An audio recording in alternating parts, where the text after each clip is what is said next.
arasında üskü çərşənbə və yatlı çərşənbə kimi tanınan od çərşənbəsidir.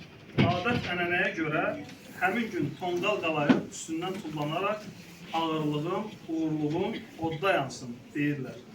Tonqal ətrafında yallı gedib şənlənirlər. Xalq mahnısı Tar kamanım gəl gəl ifa edir.